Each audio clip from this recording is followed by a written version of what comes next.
I came home at 6 o'clock on a Thursday evening just like I always did. The moment I stepped through the door, something felt wrong. The house was too quiet. I walked into our bedroom and opened the closet. Sarah's overnight bag was gone. Her toothbrush, her makeup, some of her clothes all missing. I found Emma sitting on the sofa with her iPad, and she looked up at me with those big brown eyes and asked, "Daddy, where is Mommy?" I checked my phone. No messages, no missed calls, no goodbye, just silence. A cold feeling ran through my entire body. Sarah had gone quiet on me before, but this was different. This time, she had actually left. Before I tell you what I discovered, drop a comment and let me know where you are watching from. Hit that like button and subscribe, because what I am about to share will make you question everything you thought you knew about the people closest to you. This story gets deeper than you can imagine, and you will want to hear how I pieced together the truth that changed my life forever. I met Sarah 6 years ago at a coffee shop in downtown Portland. She was sitting by the window reading a book about early childhood education, and I accidentally spilled coffee all over her table. Instead of getting angry, she laughed. We ended up talking for 3 hours straight. She told me about her dream of becoming a preschool teacher, about growing up in a working-class family in Seattle, about how she believed every child deserved patient, loving guidance. I told her about my work as a software engineer, about my complicated relationship with my mother Patricia, about how I sometimes felt like I was living someone else's life. We connected instantly. 2 years later, we got married in a small ceremony at a vineyard outside the city. Emma was born in 2020, right in the middle of the pandemic. Those early months were hard, but Sarah handled everything with such grace. She would wake up 3 times a night to feed Emma, then get up at 6 in the morning to prepare online lessons for her students. She never complained. She was the kind of person who made everyone around her feel seen and valued. I thought our life was perfect. I really did. But looking back now, I realize I missed the signs. About 3 months ago in July, Sarah started becoming quieter. She would stand at the kitchen window staring out at nothing, her coffee growing cold in her hands. When I asked what she was thinking about, she would just shake her head and say, "Nothing important." She smiled less even when playing with Emma. The light in her eyes seemed to dim bit by bit, day by day. In August, things got worse. My family has this tradition of Sunday dinners at my mother's house. Sarah started making excuses not to go. She would say Emma was coming down with something, or she had too much work to prepare for the new school year, or she was just too exhausted. I thought she was being distant with everyone, but now I understand she was only distant with my family, specifically with my mother. By September, Sarah was barely sleeping. I would wake up at 2 in the morning and find her sitting alone in the living room, wrapped in a blanket, staring at her phone. Sometimes she was crying, but she would wipe her tears quickly when she heard me coming. "I am fine, just tired," she would say. I believed her. Or maybe I wanted to believe her because acknowledging the truth would have meant confronting something I was not ready to face. I convinced myself it was just stress from the start of the school year. Teachers always feel overwhelmed in September, right? The night I came home and found her gone, panic set in immediately. I called her phone. It rang and rang, but no one picked up. I sent 10 text messages in a row. None of them were read. I called Linda, Sarah's closest friend, but Linda said she had not heard from Sarah all day. I even called Sarah's mother in Seattle, and she had no idea where her daughter was. That is when I knew this was serious. I went back to our bedroom and checked the closet more carefully. 3 outfits were missing. Her favorite sneakers gone. Her winter jacket gone. I walked into the bathroom and saw empty spaces where her face wash and moisturizer used to sit. She had not left in a moment of anger. She had planned this. She had packed deliberately, taking only what she needed. Emma was sitting on the couch eating cold pizza from the night before. I felt a wave of guilt crash over me. I should have come home earlier. I should have been there. Emma looked up at me and asked, "Is Mommy coming back?" I did not know what to say. I knelt down beside her, brushed her hair out of her face, and said, "I am going to find her, sweetheart. I promise." That night I could not sleep. Every 5 minutes I checked my phone, hoping for a message. Nothing came. I lay in bed, staring at the ceiling, replaying the last 3 months in my mind. How had I missed this? How had I let it get this bad? The next morning I called in sick to work. I could not focus on code when my wife was missing. I asked our regular babysitter to watch Emma, and then I started digging. The first thing I did was check our joint bank account. My stomach dropped when I saw the transaction history. Sarah had withdrawn $3,500 the morning before she left. It was a significant amount, but not everything. She had left money in the account, which meant she was not trying to disappear completely. She just needed space. Or so I hoped. I opened our shared laptop and checked the browser history. What I found made my blood run cold. Sarah had been searching for one-way flights to Colorado, temporary housing in Denver. How to leave quietly. My hands started shaking. Why Colorado? We did not know anyone there. Then I remembered something Sarah had mentioned years ago. Her grandmother, the woman who raised her when her parents were working multiple jobs, had lived in Denver. She passed away when Sarah was 16. Denver was the place where Sarah had felt the safest as a child. I kept searching through the house looking for anything that might explain why she left. In the back of our closet, hidden under a stack of sweaters, I found a small notebook. I opened it and my heart sank. It was Sarah's journal, and it started in June. The first entry was dated June 15th. Patricia told me again today that I am not good enough for Joshua. She said I am holding him back from his potential. I tried to laugh it off, but it hurt. I felt sick reading those words. My mother had said that to my wife, the second entry, July 3rd. Family dinner was awful. Patricia criticized how I dress Emma, how I cook, even how I keep the house. Joshua did not say anything. He never does. I remembered that dinner. I had been checking work emails on my phone. I barely paid attention to the conversation. July 20th. Patricia called me this morning. She said if I truly loved Joshua, I would leave so he could find someone better. Someone from a better background. I cried for 2 hours. I read that line 3 times. My mother had told my wife to leave me, and I had no idea. August 10th. I feel invisible. Joshua works 12-hour days. When he comes home, he is too tired to talk. Patricia keeps texting me, telling me I am a burden. Maybe she is right.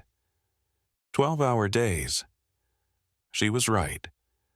I had been working myself into the ground thinking I was providing for my family, but I was really just avoiding coming home to deal with real life. I was a coward. September 5th.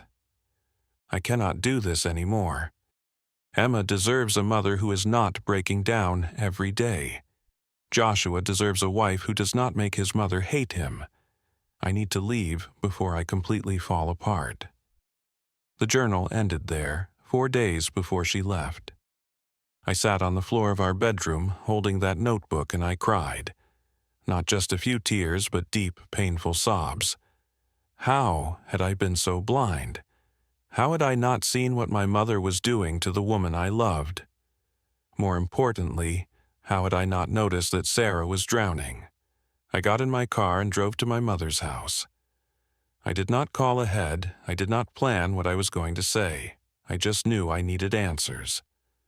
Patricia was in the front yard trimming her rose bushes. When she saw me pull up, she smiled and waved. That smile made me furious. "Where is she?" "What did you do?" I demanded as I got out of the car. Patricia's smile faded. "What are you talking about?" she asked, playing innocent. I held up the journal. "This, all of this. You told Sarah she was not good enough for me. You told her to leave." Patricia's face changed. The mask dropped. "I was only trying to protect you," she said coldly. "That girl is not right for our family. She comes from nothing. She has no class, no ambition. You could do so much better." I could not believe what I was hearing. "She is my wife," I said, my voice shaking with rage. "She is the mother of my child. She is everything to me." Patricia shook her head. "She is weak, Joshua. She cannot handle pressure. You need someone stronger, someone who can stand beside you as you build your career." Before I could respond, my younger brother Daniel came out of the house. He must have heard us arguing. "He is right, Mom," Daniel said. "I have been watching you tear Sarah down for years. I tried to tell Joshua, but he was always too busy with work to listen." I turned to Daniel, shocked. "You knew?" Daniel nodded. "I saw Mom corner Sarah at Emma's 3rd birthday party. Mom told her she was embarrassing the family with her cheap clothes. Sarah locked herself in the bathroom and cried. I wanted to tell you, but I did not think you would believe me over Mom." I felt like the ground was disappearing beneath my feet. Everyone had known except me. I looked at my mother, this woman who raised me, who I thought loved me, and I felt nothing but disgust. "Stay away from my family," I said. "I mean it, Mom. Until you can respect my wife, you do not get to be part of our lives." Patricia started to argue, but I walked away. I got in my car and drove home. My hands were gripping the steering wheel so tight my knuckles turned white. I had failed Sarah in every possible way. I had let my mother bully her. I had prioritized my career over her well-being. I had been too blind, too comfortable, too selfish to see what was happening right in front of me. When I got home, I called Linda again. "Please," I begged. "If you know where she is, tell me. I know what happened now. I know about my mother. I just need a chance to make this right." Linda was quiet for a long moment. Then she sighed. "She is in Denver. There's a small hotel called the Blue Sky Inn. But Joshua, she made me promise not to tell you. She needs space." "I know," I said. "But I cannot let her think she has to run away to be free. I have to try." Linda gave me the address. I thanked her and immediately booked a flight for the next morning. I spent that entire night writing Sarah a letter. I poured everything into it. Every regret, every apology, every promise I should have made years ago. I told her I understood why she left. I told her I had confronted my mother and cut her off. I told her I was sorry for being absent, for choosing work over her, for not protecting her when she needed me most. I told her I loved her more than anything in this world, and that I would spend the rest of my life proving it if she would just give me one more chance. The flight to Denver felt endless. I kept going over what I would say when I saw her. Would she even want to talk to me? Would she slam the door in my face? I would not blame her if she did. As the plane descended, I looked out the window at the mountains surrounding the city, and I thought about all the times Sarah must have felt trapped, suffocated by my mother's cruelty and my indifference. She had come here to breathe again. I took a cab straight from the airport to the Blue Sky Inn. It was a modest place, the kind of hotel where people go when they want to disappear for a while. I stood outside room 312 for a full minute before I knocked. My heart was pounding so hard I thought it might burst out of my chest. Sarah opened the door. Her eyes were red and swollen from crying. When she saw me, she gasped. "How did you find me?" She asked, her voice barely above a whisper. "It does not matter," I said. "I am here now. Please, Sarah, just listen to me." She hesitated, then stepped aside to let me in. The room was small and dark. Her bag was on the bed, still mostly packed. We sat down on opposite ends of the bed and I handed her the letter. She unfolded it with shaking hands and started to read. I watched tears stream down her face as she made her way through each page. When she finished, she looked up at me. "I read your journal," I said. "I know what my mother did to you. I know I failed you. I am so sorry, Sarah. I am so incredibly sorry." Sarah shook her head. "You were always working, Joshua. I felt so alone. I tried to tell you, but you were always too tired or too busy. I started to believe maybe your mother was right. Maybe I was not good enough for you." "You are more than good enough," I said, my voice breaking. "You are everything. You are the best person I know. My mother is wrong. She has always been wrong. I should have seen it sooner. I should have protected you." Sarah wiped her tears. "But she is your mother," she said. "How can you choose between us?" "You are my wife," I said firmly. "You are my partner. You are the mother of my daughter. There is no choice. It is you. It will always be you. I told my mother to stay away from us unless she can learn to respect you. And I meant it." Sarah looked at me, really looked at me for the first time in months. "Do you mean that?" she asked. "Yes," I said. I should have said it years ago. We sat there crying, holding each other, letting out all the pain we had been carrying. I told her about the confrontation with Patricia, about how Daniel had confirmed everything about how I had been so focused on climbing the corporate ladder that I forgot to take care of what actually mattered. Sarah told me about the night she lay awake wondering if leaving would make everyone's lives easier. She told me about the constant texts from my mother, the little comments that chipped away at herself worth the feeling of being an outsider in her own family. "I want you to come home," I finally said. "But only if you want to. Only if you believe I can change." Sarah looked down at her hands. "I am scared, Joshua. What if it happens again? What if I go back and nothing changes?" "Then you tell me," I said, "right away. No more suffering in silence. We are a team, Sarah. We should have been a team all along, and I want us to go to marriage counseling. I want to learn how to be a better husband. I want to cut back my hours at work. I want to actually be present in our lives." Sarah looked skeptical. "What about your career?" she asked. "What about the promotion you have been working toward?" "My career means nothing if I lose you and Emma," I said.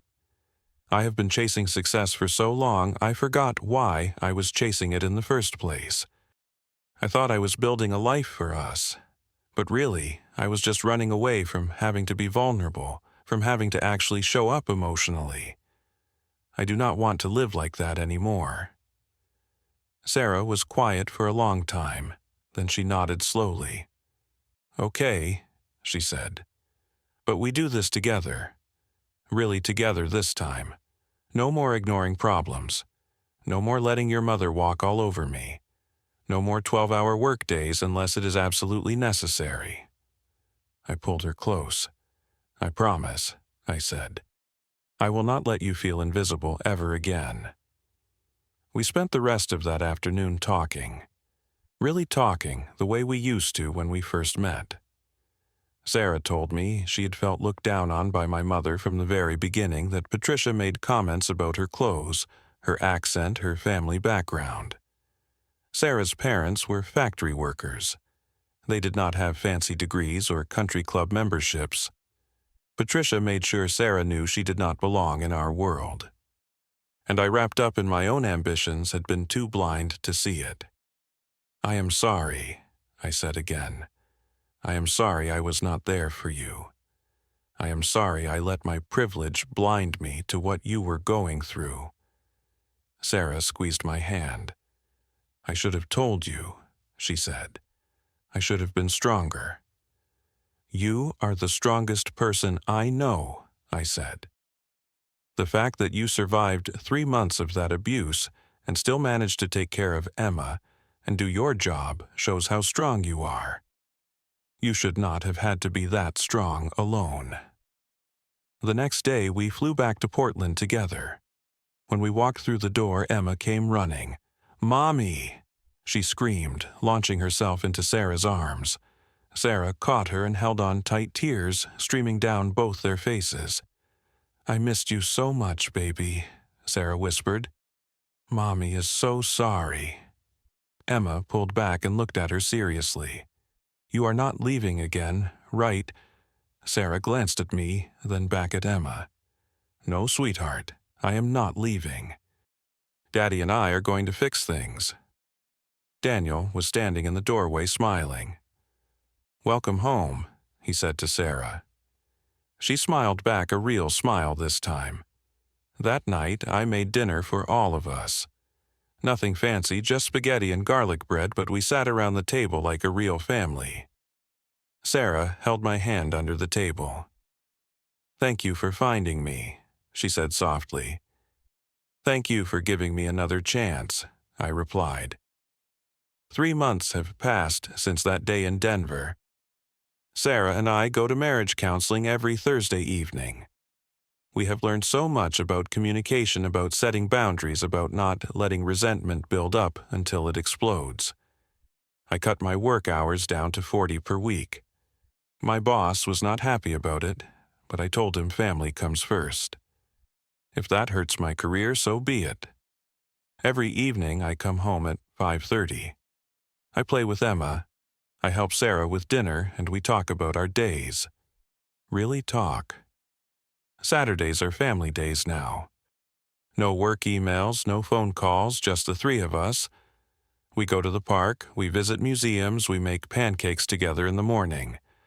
Emma is happier, Sarah is happier, and I am learning what it means to actually be present in my own life. Patricia has tried to reach out a few times. She sent a card for Emma's birthday. She called on Thanksgiving. Each time I told her the same thing. When you are ready to apologize to Sarah and treat her with respect, we can talk. Until then, we need space. She has not apologized yet. Part of me wonders if she ever will, but I'm not waiting around for it anymore. My priority is protecting my family, not managing my mother's feelings. Daniel comes over twice a week. He plays with Emma and helps Sarah with things around the house. He has become the brother I always needed him to be, and Sarah adores him. She told me the other day that Daniel makes her feel like she actually has family in Portland. That means everything to me. Sarah has changed too. She started going to yoga classes on Tuesday mornings before work. She reconnected with old friends from college. She laughs more now.